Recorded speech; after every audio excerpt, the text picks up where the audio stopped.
mga Lods, for today's video po pag-uusapan po natin kung nagsasarili din ba ang babae sa banyo bago maligo. So alam ko karamihan sa inyo mga lalaki ginagawa po yan, di ba? O taas sa mga kamay ng gumagawa. Alos lahat, nagsitaasa ngayon ng kamay, no? Bibira lang yung hindi nagtaas ang kamay.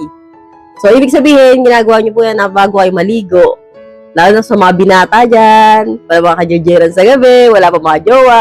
O kung may jowa man, hindi pa na-jerjer o bihira sila magjerjeran. So, kapag po ang lalaki kasi, no, mahilig manood ng mga PORN, no, yung mga bakbakan video, talagang madalas pagsarili sa banyo. So, ang tanong po, kami po ba mga babae, ginagawa rin po ba namin yan na bago kayo maligo, nag-aano kami? So, sagot ko po dyan, no, karamihan po sa babae, hindi. So, hindi ginagawa yan, maging ako, di ko ginagawa yan na bago ako maligo, mag-aano muna ako, hindi. No, may mga babaeng gumagawa yan pero konti lang. So, karamihan po sa aming mga babae, kami po ay nagsasarili bago maligo. O kaya pagkatapos maligo, doon po sa kwarto. So, bakit kaya ang babae hindi ginagawa sa banyo? Unang-una si flat, no? Mahirap po, no? Anong gagawin namin? Tutungtong kami sa inodoro, hindi magaganon kami. Di ba mahirap? Unlike po sa inyo mga lalaki, tatayo lang kayo sa gilid. Nagaganon nyo na, okay na. Kami mga babae, mahirap po sa amin gawin niya pagdating sa banyo. Kaya po, kadalasan karamihan, bibihira po yung mga babaeng gumagawa niya, no? Karamihan po sa amin sa kwarto.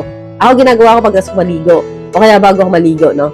Pero mas madalas sa akin pagkas maligo. Fresh ako. So parang nagiinit ako.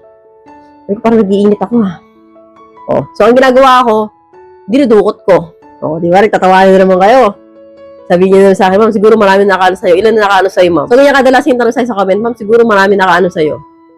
So, marami na ako alam, pero hindi ibig sabihin marami na kaano. No? Kasi syempre, may edad na rin ako, no? Medyo, marami na rin ako mga kaibigan na nakikita ko yung experience nila at kinukwento rin nila sa akin. So, nai-share ko lang dito. So, ako nga pagkatapos ko maligo, yun, minsan nagaganon ako. Di ba? Hindi naman tayo robot, parang hindi tayo magganon. Pero sa tanong nyo na bago maligo, nasa CR, hindi po, no? Kasi nga, mahirap po sa amin para gawin yun, no? Mas madali po talaga yung nakahiga kami and nagaganon. Alam nyo na ngayon, magtatawanan na naman kayo. So, bye-bye na. Hanggang dito na tayo mga Lods. I hope you learned something in this video. More videos to come. So, stay connected and see you again to my next video. God bless. Bye-bye!